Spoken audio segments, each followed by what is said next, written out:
How do you pray when you have lost hope and continue to trust in God's love? There comes a moment when even prayer feels impossible. You try to speak, but your voice trembles under the weight of everything that hasn't changed. You've whispered, you've wept, you've waited, yet heaven feels quiet, as if your words have dissolved into thin air. You look at your life and wonder if God has grown silent, or worse, if he's turned away. You begin to question whether your prayers still matter, or if faith itself has slipped through your hands like sand. But what if this silence isn't absence? What if it's love, still moving, still working, still speaking, just in a language deeper than words?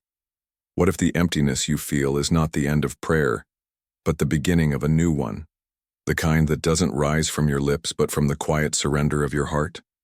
Because sometimes prayer is not about the sound you make, but about the space you allow. Sometimes it's not about asking, but about trusting. Sometimes it's not about being heard, but about learning to listen. And maybe, just maybe, when you feel like you've lost hope, that's when heaven leans the closest.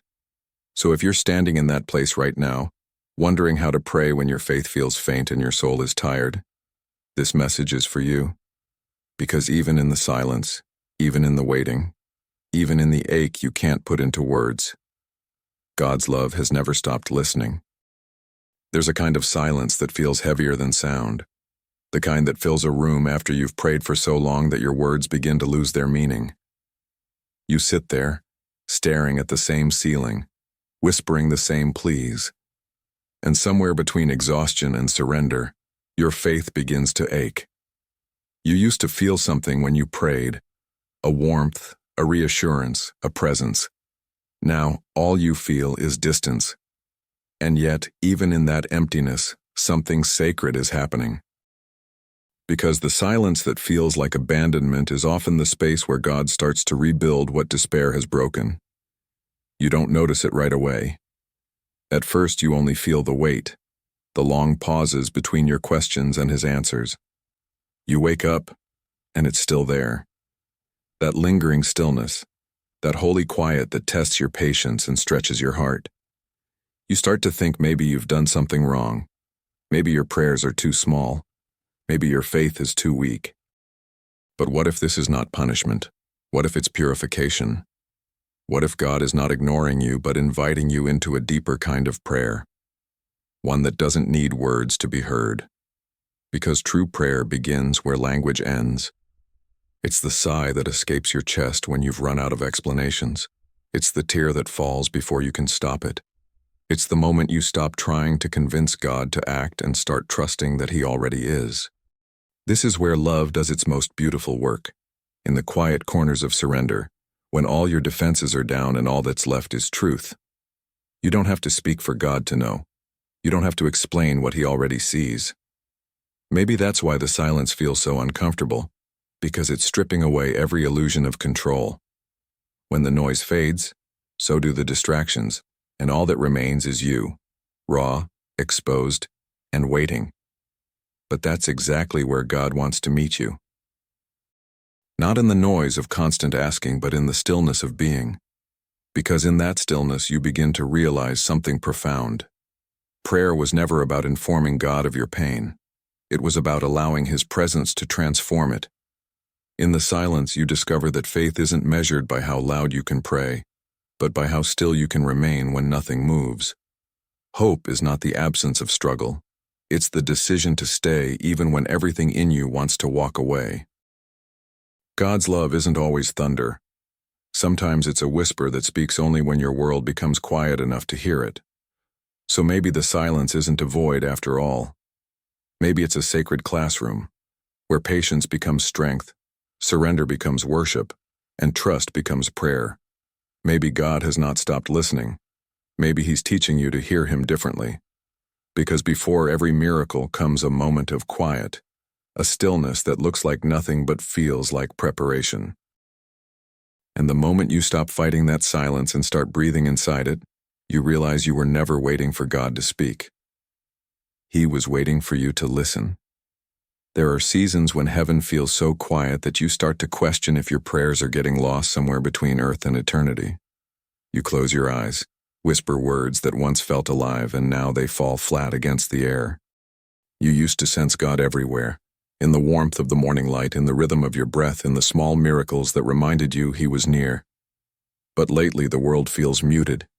You pray, and nothing moves. You listen, and nothing answers.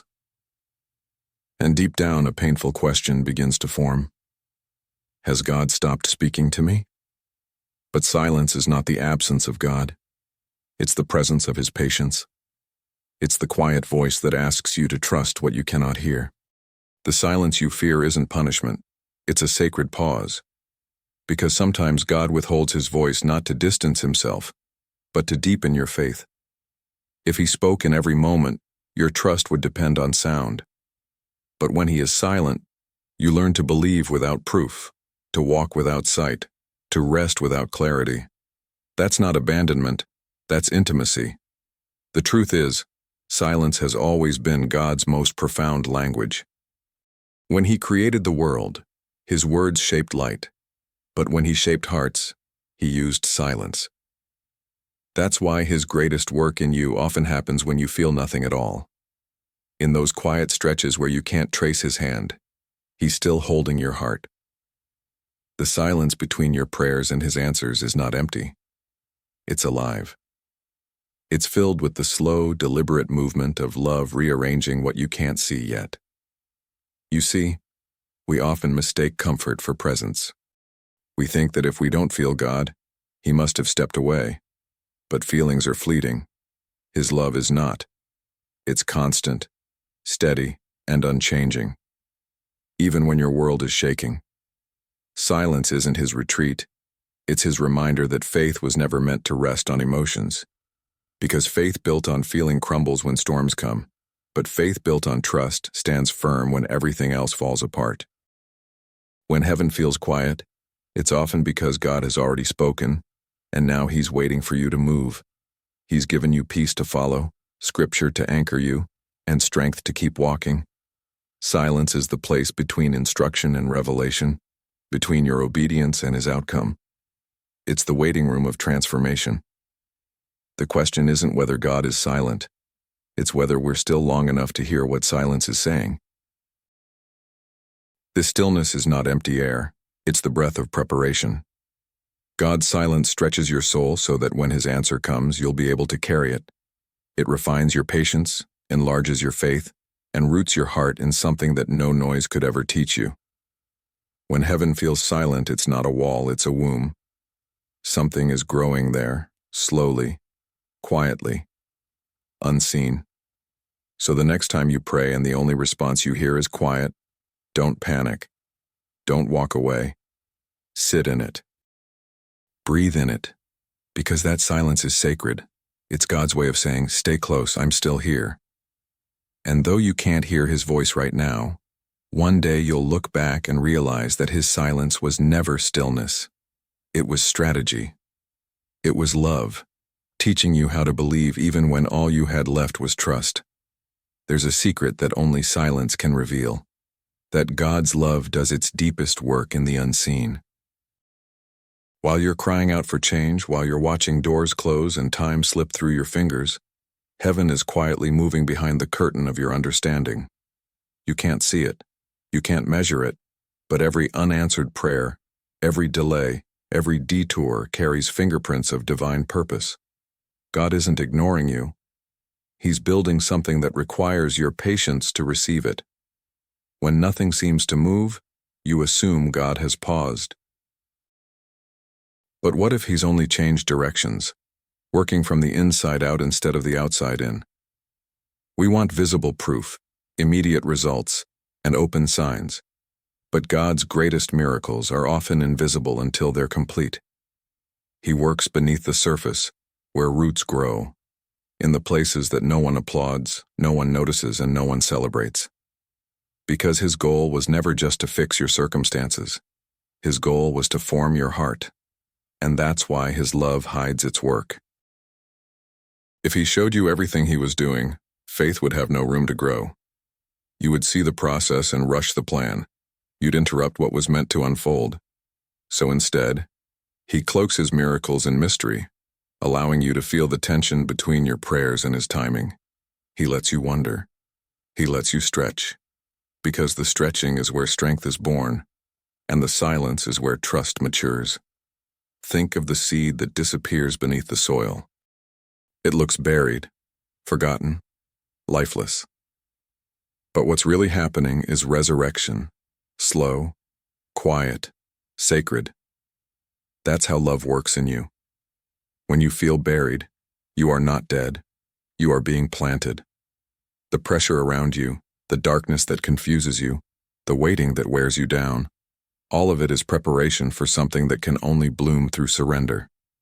God's love is a patient craftsman. It chisels through pride, softens hardened places, and removes what doesn't belong. You can't always see the progress because he's working in layers, refining thoughts, healing wounds, transforming desires. It's not punishment, it's precision. Every delay is a brushstroke on the canvas of a bigger picture you can't yet see. And one day, when the light hits just right, you'll realize that the things you thought were breaking you were actually shaping you. We live in a world obsessed with speed, but heaven works by seasons. God doesn't rush what he values. The reason you're waiting is because he's aligning more than just your prayer. He's aligning your purpose. He's preparing the people you'll meet, the strength you'll need, the doors that must open and close in perfect order. If he gave you what you wanted now, it might crumble under the weight of your readiness. So he waits, not because he's cruel, but because he's kind. And here's the truth. Love's hidden work is often revealed through hindsight. What doesn't make sense today will one day make you fall to your knees in gratitude. You'll see that the silence was not a wall but a womb, and every unanswered prayer was answered in ways you couldn't have designed yourself. The detours were protection. The delays were mercy. The heartbreaks were redirections. So, when you feel forgotten, remember, you are being formed. When you feel buried, remember, you are being planted. And when you feel unseen, remember, you are being prepared. Because God's love does its most extraordinary work not in the noise of miracles, but in the quiet details of transformation. And one day, you'll look back on this season and realize the silence was never empty. It was full of purpose, and heaven was working the entire time. There comes a point when you've prayed every prayer you know. You've repeated the same words so many times they've begun to sound hollow, like echoes of a faith you can't seem to feel anymore. You kneel, you cry, you whisper, but the words don't carry the same strength they once did. You try to speak, and your voice breaks under the weight of exhaustion. It's not that you've stopped believing. It's that your heart feels too tired to keep explaining itself. And in that silence, when the words run dry, you start to fear that you failed God, that maybe your faith wasn't strong enough, your devotion not deep enough.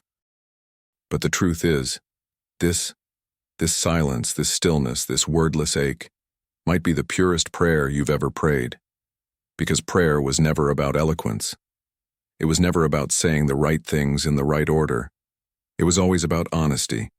And sometimes honesty sounds like nothing at all. Sometimes the only prayer you have left is a tear that won't stop falling. Sometimes the only offering you can give is your presence, sitting before God with your hands open and your soul bare. The miracle is that he understands that language better than any spoken word. He doesn't need your performance. He wants your heart. God doesn't get tired of your silence, he meets you in it. When your words stop, his presence starts to fill the space they leave behind. That's when you begin to realize that prayer is not about convincing God to act. It's about allowing him to carry you when you can't move. When you stop talking, you make room for him to start working. And maybe that's why he allows our words to fade. Because as long as we keep talking, we keep trying to control. But when we finally fall quiet, trust begins to take root. Think about what happens when a storm passes. The earth doesn't speak, it absorbs. The silence after the thunder is where renewal begins. That's how prayer works when you've lost your words. The silence becomes sacred ground where peace can grow. The pain you thought separated you from God actually becomes the bridge that brings you closer. Because there's a kind of intimacy that only silence can hold. The kind where you no longer need to explain yourself to be known. You may not realize it, but in those wordless moments, heaven leans closer. God listens not to the sentences of your prayer, but to the rhythm of your heart. The tears that fall without language, the sigh that escapes your chest, the breath you take after surrender. Those are prayers too. They're the language of a soul that has stopped striving and started trusting. And it's here in this holy stillness that you begin to feel something new. A quiet strength that doesn't come from effort, but from rest. A peace that doesn't come from understanding, but from release. You start to see that maybe prayer was never meant to be spoken perfectly. Maybe it was meant to be lived. Every act of patience, every moment of forgiveness, every breath of gratitude, they all become prayer when offered in love. So don't panic when the words stop coming. Don't mistake your silence for distance. Because when your words run out, grace takes over. Love fills the gaps that language can't reach. And God, who has never required perfection from your mouth, continues to listen to your heart. Steady, constant, unshaken. Your silence isn't the end of communication. It's the beginning of communion. When the noise of your own voice fades, you begin to hear the world differently. The silence that once frightened you becomes a doorway to something deeper. You start to notice how God speaks in ways you never paid attention to before. In the pause between your thoughts, in the warmth of the morning light, in the unexpected peace that settles on you when everything around you still feels uncertain. His voice is not gone. It has simply changed its tone. You used to listen for thunder, for big, undeniable signs, for words that would split the sky. But now you realize that love rarely shouts. It whispers. It moves quietly through the ordinary, speaking through details so gentle that you could miss them if you're rushing. You hear him in the steadiness of your own breath, in the patience of waiting, in the resilience that surprises you after nights of despair. Listening differently means letting go of how you expected God to sound. It means trusting that his silence isn't void. It's full of meaning, full of movement, full of grace. This shift doesn't happen easily. We are trained to listen for clarity, not presence. We crave explanations more than encounters. But when God teaches you to listen differently, he's training your spirit, not your ears. He's tuning you to the frequency of peace, the language of heaven that doesn't need noise to be known. You begin to realize that God's answers are often wrapped in stillness. He doesn't always respond with yes or no. Sometimes his answer is peace itself. And peace is not the absence of question. It's the assurance that even without answers, you're still held. There's a story being written in your silence. Every unanswered prayer, every delay, every ache you thought was ignored is part of it. But you'll only hear the truth of it when you stop trying to force the next line. Listening differently means accepting that understanding may come later, and trusting that love is already speaking now. It's realizing that the quiet moments are not a break in communication, but a continuation of it. God hasn't stopped speaking. He's simply waiting for your heart to slow down enough to hear. It's easy to miss his voice when you're focused on what's missing. But if you look closer, you'll see that he's been talking through small mercies. The friend who called at the right time, the moment you almost gave up, but didn't. The inner calm that arrived out of nowhere. Those weren't coincidences. They were conversations. They were God saying, I'm still here. Listening differently also means letting go of your need to understand immediately. You start to realize that not every silence is meant to be explained. Some are meant to be experienced. You stop chasing the loudness of confirmation and start cherishing the softness of presence. You understand that faith doesn't demand constant communication. It rests in constant connection. And once your heart learns this rhythm, even the quiet becomes holy. One day you'll realize that what once felt like God's silence was actually his invitation. He wasn't withholding his voice. He was inviting you to find him in new ways. He was asking you to stop searching for sound and start feeling his stillness. Because the truth is, love never stops speaking. It was only waiting for you to listen, not with your ears, but with your heart. And that's when the shift happens. The same silence that once broke you now becomes your peace. The same stillness that once felt like distance now feels like closeness.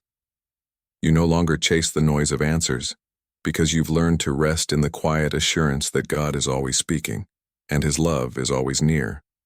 Faith begins beautifully, with feelings, with warmth, with moments when you can almost touch the divine.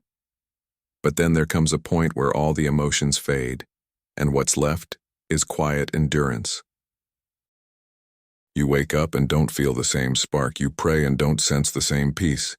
And in that emptiness, you start to wonder if your faith has died. But it hasn't. It's being purified. It's being moved from your heart's surface to its foundation. Because real faith isn't proven in the moments when you feel God. It's proven in the moments when you can't. This is the moment when faith stops being emotional and becomes eternal. When your prayers no longer depend on how inspired you feel, but on how deeply you've chosen to trust. Emotions are fleeting. They rise and fall like waves. But trust is the anchor that holds you steady beneath them. And this is where God's love begins to work in silence. Not to remove your emotions, but to free you from being ruled by them. You see, faith built on emotion will always crumble when comfort disappears. But faith built on trust becomes unshakable, because it no longer depends on what you feel. It rests on what you know. You know that God is good, even when life isn't. You know that His love is steady, even when everything else shifts. You know that His silence doesn't mean absence, it means depth. You start to realize that your relationship with Him was never meant to be sustained by sensations, but by surrender. God allows the silence because He knows that if He always made you feel His presence, you would start to depend on the feeling instead of on Him. So He pulls it back, gently, intentionally, not to distance you, but to deepen you. He teaches you how to walk when the light seems faint. He trains your spirit to remember what your emotions forget, that He is constant, even when you're confused, that He is faithful, even when you're weary, that His love is working, even when you can't sense it. The transformation happens quietly. One morning you'll wake up and realize that you didn't panic when the peace didn't come right away. You didn't collapse when the old fears returned. You breathed. You waited. You trusted. That's when you'll understand that something holy has been growing inside you all along, a quiet courage that no storm can destroy. You've learned to walk by faith, not by sight, by trust, not by feeling. This kind of faith isn't glamorous. It doesn't always feel powerful. Sometimes it feels like walking through fog, one slow step at a time. But it's sacred because every step forward in the dark is proof of trust that emotion could never create. You're no longer chasing the feeling of faith. You're living the reality of it. You've stopped needing proof to believe because you've finally learned that belief itself is enough. And that's where freedom begins. You stop chasing the next emotional high. You stop fearing the low moments. You no longer measure your spirituality by how inspired you feel, but by how steadfast you remain. The silence that once scared you becomes your sanctuary. You discover a peace that doesn't depend on your mood. It depends on His presence. When you reach this place, you understand something extraordinary. God's love never left you in the silence. It was holding you there, teaching you to walk by faith that feels nothing but stands for everything. And from that moment on, you stop asking to feel Him and start thanking Him for the strength to trust Him, even when you don't. There comes a moment when you realize that what's exhausting you isn't your situation. It's your need to control it. You've prayed, planned, and pushed, believing that if you just said the right words or made the right choices, things would finally fall into place. But they haven't. The doors still won't open. The timing still feels wrong. The outcomes you hoped for still keep slipping through your fingers, and you begin to see that your greatest battle was never against circumstance. It was against surrender. Letting go feels terrifying because it demands trust, not logic. It requires you to release your grip on what you cannot fix and to accept that peace doesn't come from control. It comes from confidence in God's love. You've been trying to make sense of everything, but faith isn't about sense. It's about surrender. God never asked you to understand His plan. He asked you to walk with Him through it. And that's the turning point, when you stop asking why and start saying yes. It's not weakness to stop fighting what was never meant to be forced. It's wisdom. You were never meant to carry the full weight of your own destiny. Every time you try to hold it all together, you rob God of the space to reveal His strength. Every time you insist on controlling the outcome, you block the flow of grace that was designed to sustain you. Letting go is not giving up. It's giving God permission to lead. And that's where transformation begins. Because the moment you release what's beyond you, peace rushes in to fill the space control used to occupy. You start to feel lighter, freer, less desperate. You realize that the burden you thought was responsibility was really fear disguised as faith. True faith doesn't cling. It trusts. It doesn't manipulate. It rests. It doesn't demand understanding. It abides in love. Letting go doesn't mean you stop caring. It means you stop carrying what was never yours. It means you stop trying to rewrite what God has already authored.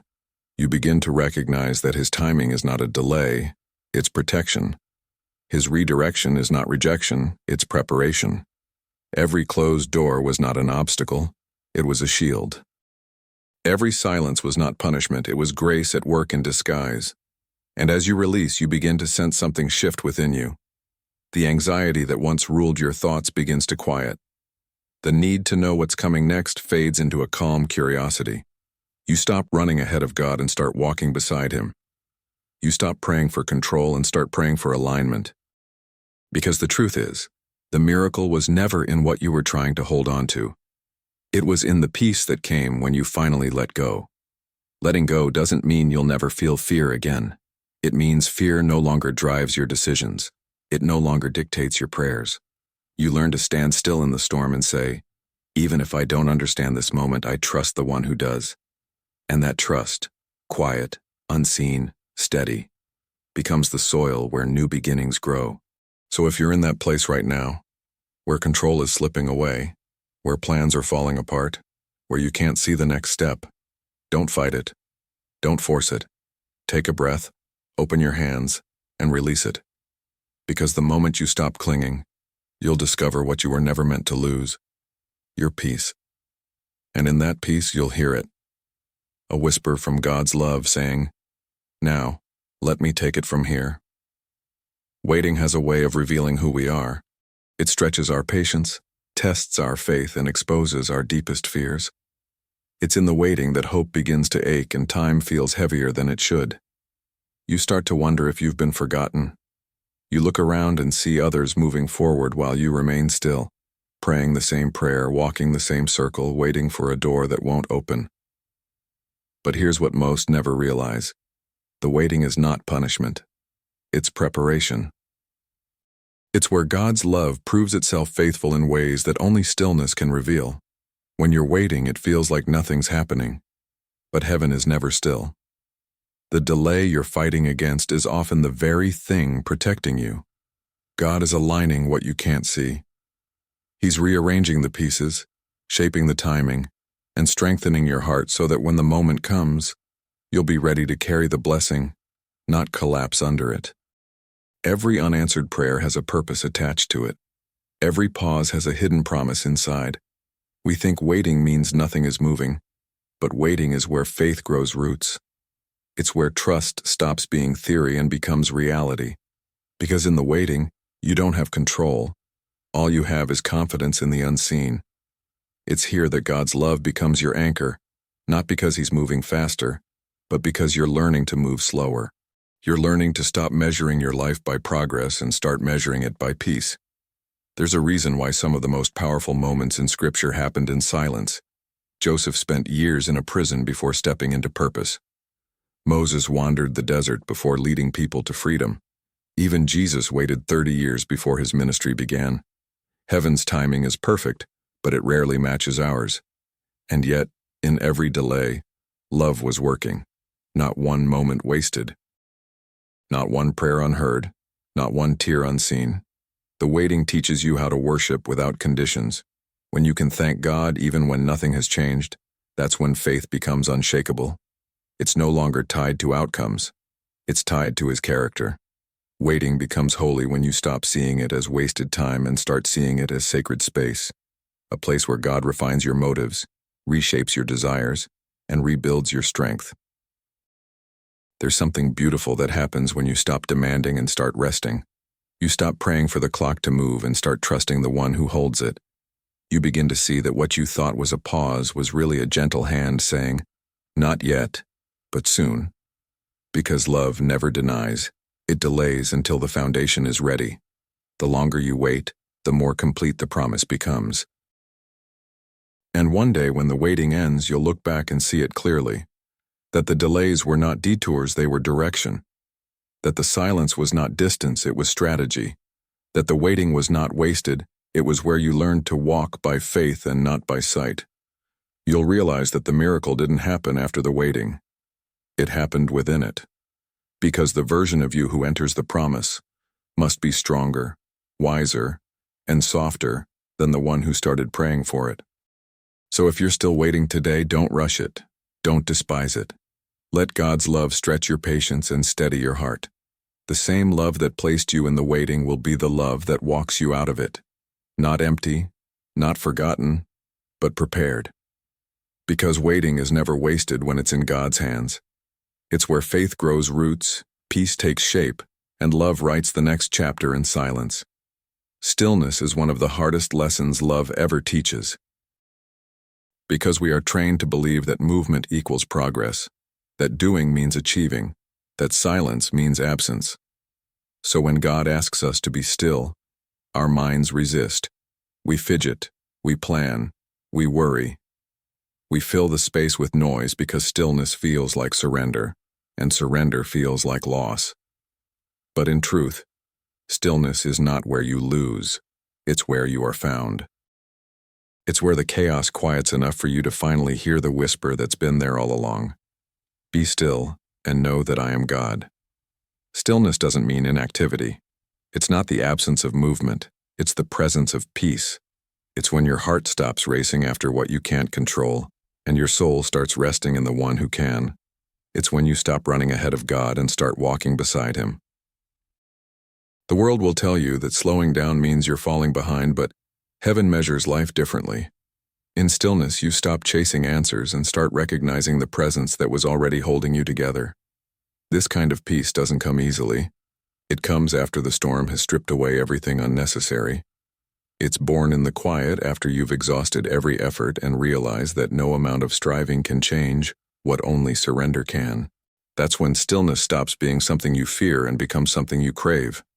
Because in that quiet, you rediscover what was buried beneath all your noise: faith, trust, and a deep awareness that God has never left. Stillness is where transformation takes root. It's where your spirit starts to breathe again. When you stop moving, God can start molding. When you stop speaking, He can start revealing. Stillness isn't about passivity. It's about positioning. You're positioning your heart to receive rather than to resist. You're learning that peace isn't the reward after everything is fixed. It's the power that carries you through the fixing. But the beauty of stillness is that it's personal. No one can define what it looks like for you. For some, it's sitting in silence at dawn, letting gratitude rise with the light. For others, it's breathing slowly through the ache, trusting that the pain will pass in its own time. For many, it's learning to stop replaying the past and to rest in the present moment, knowing that God is already there. Stillness is not about doing nothing. It's about doing one thing: trusting. When you embrace stillness, your vision clears.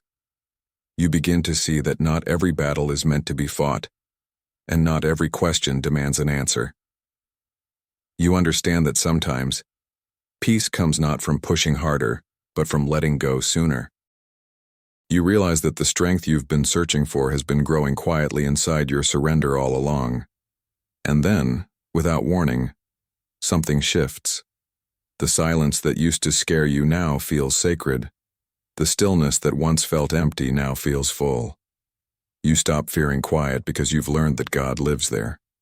You start to crave it, to protect it, to seek it, because you finally understand that stillness is not the absence of life. It's the awareness of it. So the next time life tells you to rush, pause. When your thoughts begin to race, slow down. When fear tells you to move, stay. Because in the stillness, love speaks. And when you learn to live in that quiet, not just visit it, you'll find what the world can't offer: a peace that doesn't fade, a strength that doesn't break, and a presence that never leaves. That's the gift of stillness. It's where heaven meets you, not with noise or urgency, but with a whisper that steadies your soul and says, "You are safe here." Somewhere along the journey, prayer can start to feel like repetition, a ritual you perform rather than a relationship you nurture. You bow your head, you speak your needs, you say, "Amen," and yet something feels missing. It's not that you've stopped believing, it's that prayer has become something you do instead of something you live. But God never designed prayer to be an obligation. He designed it to be communion, the invisible thread that keeps your heart connected to His. Rediscovering purpose in prayer begins the moment you stop treating it as a transaction and start seeing it as transformation. Prayer is not a list you present to heaven. It's an exchange. Your worry for His peace, your questions for His presence, your striving for His stillness. The purpose of prayer was never to convince God to change your circumstances. It was to allow Him to change you through them. Every prayer, even the one that ends in silence, is shaping something eternal within you. It's deepening your dependence, refining your perception, and preparing your spirit to receive more than you even knew to ask for. When you rediscover prayer, you realize it's not a moment. It's a posture. It's the way you breathe through your pain, the way you forgive when it hurts, the way you trust when nothing makes sense. It's waking up each morning and saying, "I don't know what today holds, but I know who holds me."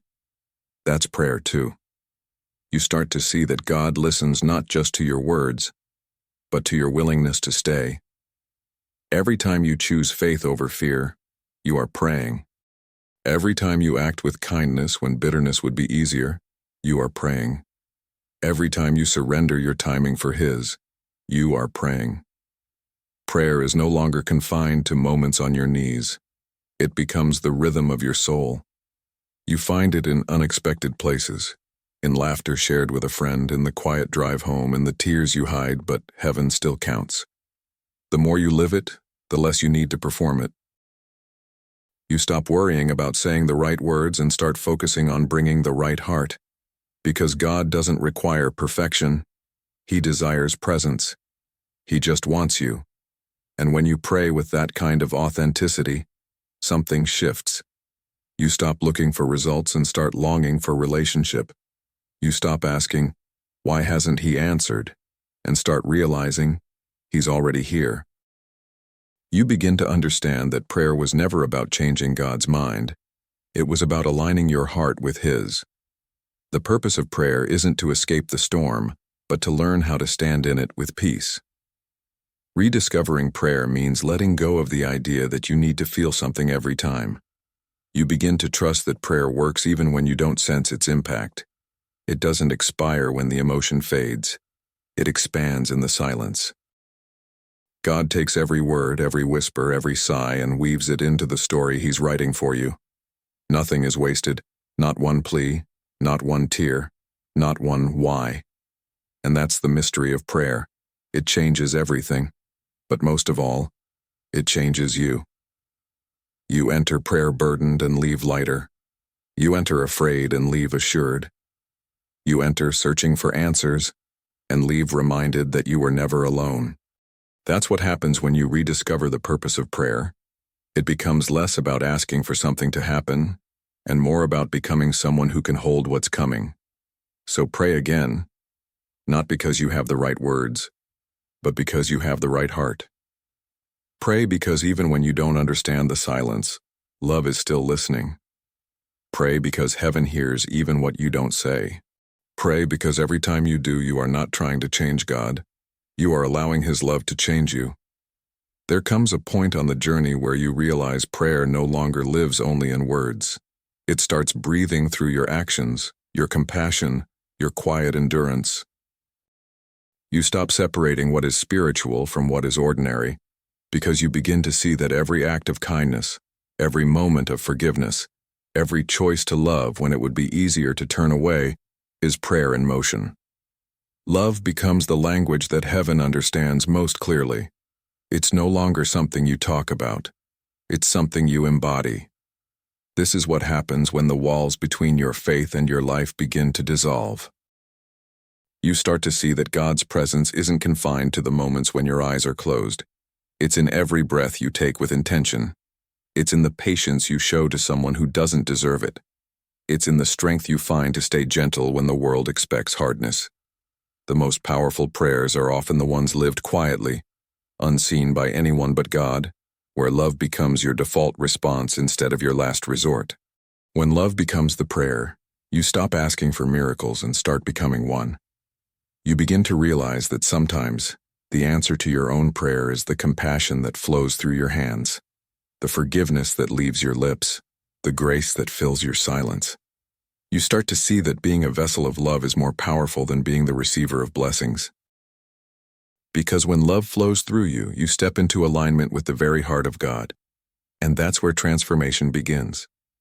This doesn't mean life gets easier. It means your spirit gets stronger. You'll still face moments of pain, still walk through seasons of loss, but you'll move differently now. You won't pray for the storm to end. You'll ask to become the calm within it. You won't pray for the path to clear. You'll pray for the strength to walk through it with grace. That's when you realize that love isn't fragile. It's fierce.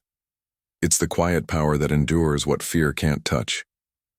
When love becomes your prayer, forgiveness stops feeling like surrender and starts feeling like freedom. You stop needing to prove your worth because you finally understand that your worth was never in question. You stop waiting for people to change before showing grace. You love without keeping score. And that love starts to heal things in you that years of striving never could.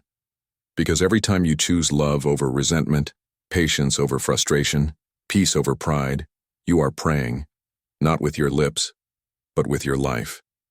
And that's the secret few understand. Love is the truest form of worship.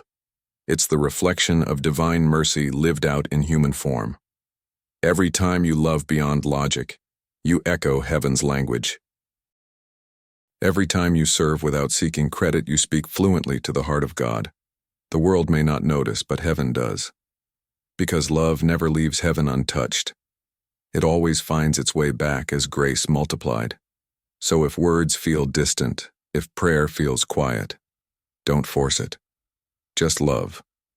Love deeply, love patiently, love sincerely, even when it hurts, even when it's not returned. Because in doing so, you are speaking the most powerful prayer of all. The prayer that doesn't need words to move mountains. The prayer that doesn't beg for miracles but becomes one. When love becomes the prayer, your entire life turns into sacred ground. You wake up aware that every breath is worship. You move through the day knowing that every act of kindness ripples through eternity.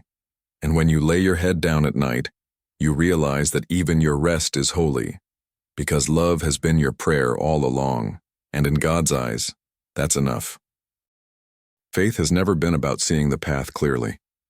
It has always been about walking even when you can't. The hardest steps you'll ever take are the ones taken in the dark, when your heart is trembling, and your prayers seem unanswered. But this is where true faith begins.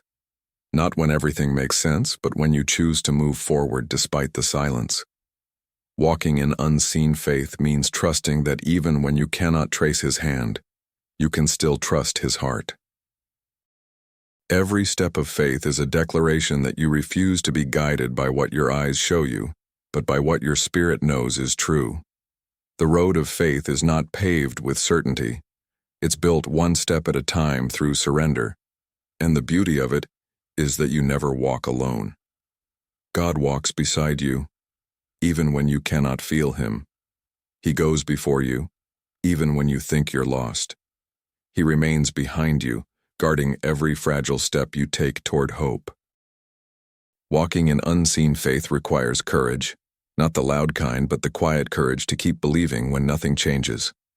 It's the strength to wake up one more morning and say, I still believe, even when yesterday left you shattered. It's the decision to keep your hands open when everything in you wants to cling to control. It's not glamorous faith. It's gritty faith. The kind that grows in the unseen soil of perseverance, watered by tears and nourished by trust. The truth is, you will not always understand the route God takes you through. Some paths will make you question everything, your timing, your worth, even His presence. But faith was never meant to eliminate questions. It was meant to carry you through them. Every unanswered question is an invitation to lean closer, to listen deeper, to let love become your compass. Because God's love doesn't need visibility to guide. It needs your willingness to follow. There will be moments when faith feels like free fall, when you can't see where you're landing and all you have is His promise echoing in your heart.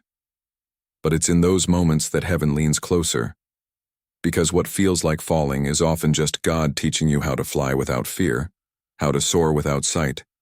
The air beneath your faith is His grace, and it will never let you hit the ground.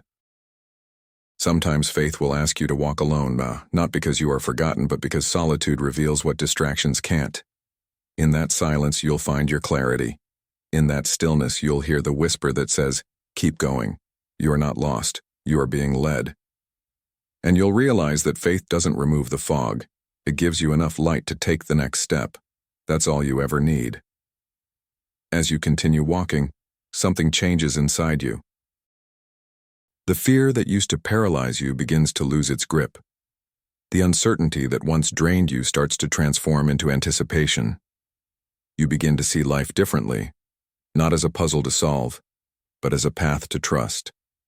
You stop needing guarantees and start cherishing guidance. You understand that God's love isn't proven by the ease of the journey, but by His presence in every step.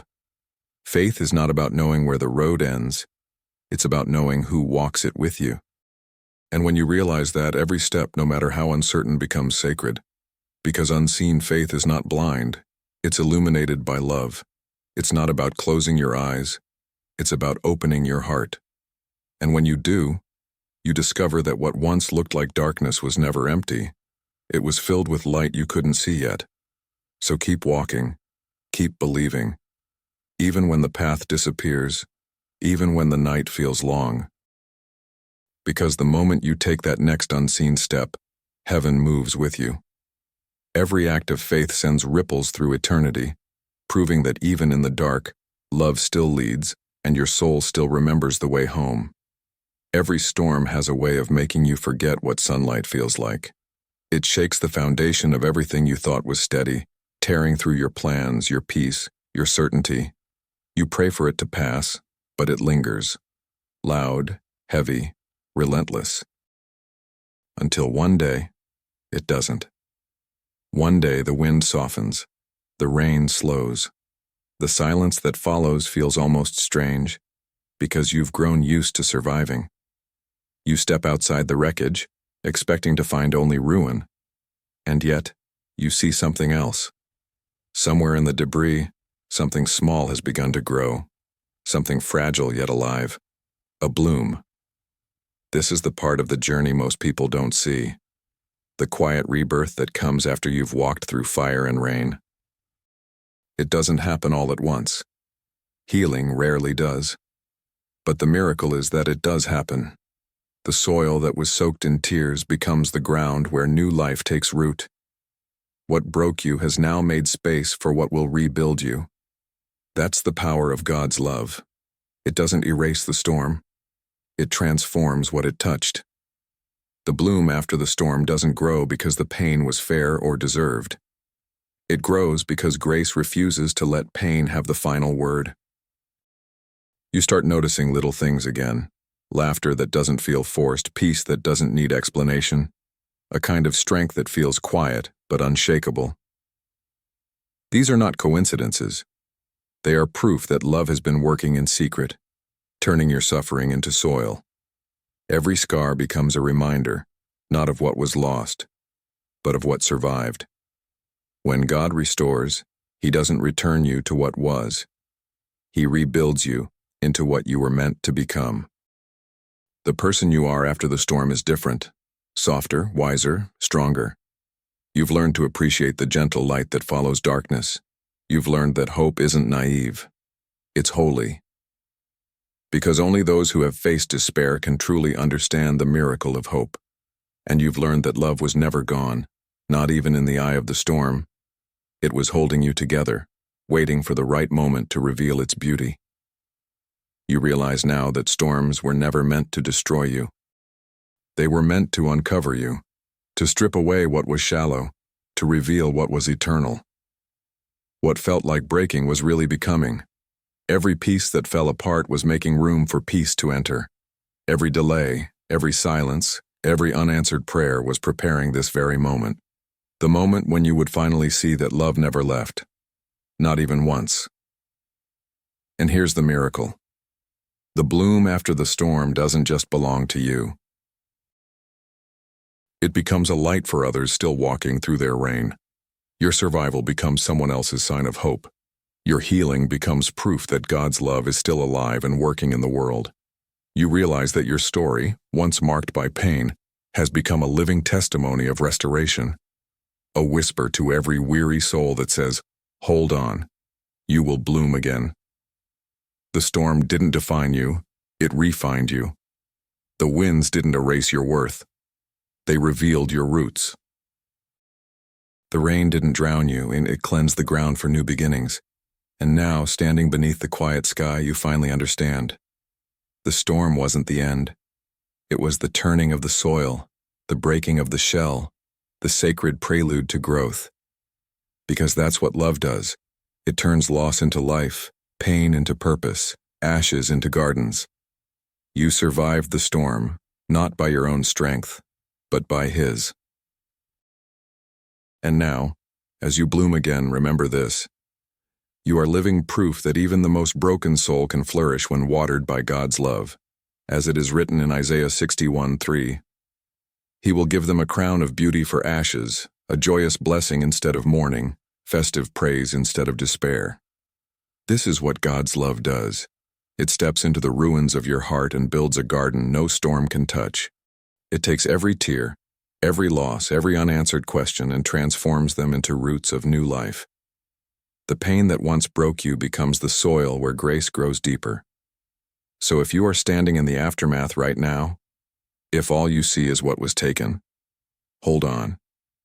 Because the same love that calmed the storm is already planting something sacred within you. You may not see it yet, but beneath the surface, beauty is taking shape. Let this be your reminder. You are not defined by the storm that hit you, but by the love that held you through it. You are not the wreckage. You are the rebirth. And every breath you take from this moment forward is proof that God's love still creates miracles in silence. You have survived for a reason. You have bloomed again. And heaven is not finished. It's only just begun.